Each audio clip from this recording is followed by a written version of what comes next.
January 10, 2010, a Senate bill was passed requiring California to reduce its prison population by 40,000 prisoners in the next 2 years.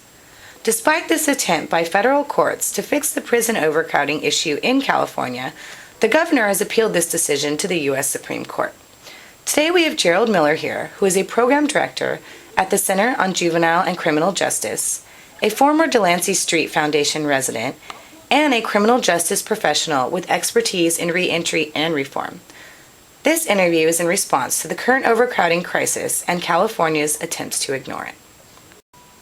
Why are California prisons so overcrowded?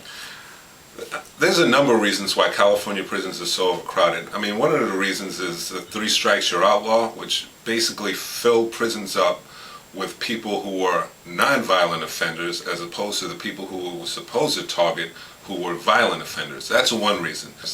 Another reason is that California has decided that it can take social issues and criminalize them. In other words, they take drug addiction, homelessness, and people who have serious mental health issues, and instead of dealing with those problems in the community, you lock them up and expect that things are going to be different when they come out, and they're not.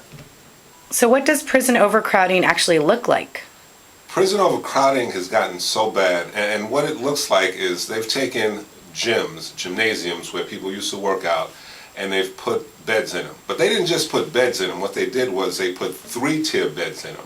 So what you have is a group of people who don't traditionally like each other in the first place because they're from gangs that have sworn to kill each other on triple bunks in a small space. Now, of course, that's a recipe for disaster, and it has had disastrous outcomes. In what ways does this overcrowding contribute to violence in the prison system? Anytime you get a bunch of people in a small space, you're going to create havoc. And in prisons, especially California prisons, that they're infested with gangs and they're run by gangs. So you get all of these gang members in one place, and they're on a constant recruiting mission. And people get into fights, and it's not like it turns out to be a one-on-one fight, so then someone else's gang is involved, and it just turns into chaos. Has the California Department of Corrections and Rehabilitations had any response? The CDCR, to its credit, has responded to overcrowding. And what they're doing right now is they're doing what's called a non-revocable parole.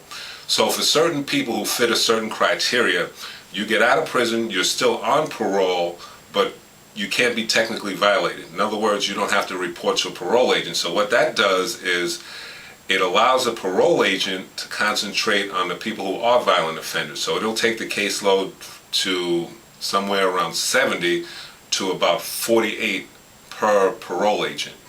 So Gerald, what can be done to improve prison overcrowding? Instead of criminalizing bad social behavior like drug addiction, and homelessness isn't a lot of times people's fault, and also taking people who have mental health issues and dealing with the mental health issues in a community, as opposed to locking people up for this behavior and then expecting them to be different when they get out. That's the only way it's going to change, is if we deal with people's issues and problems before we criminalize them.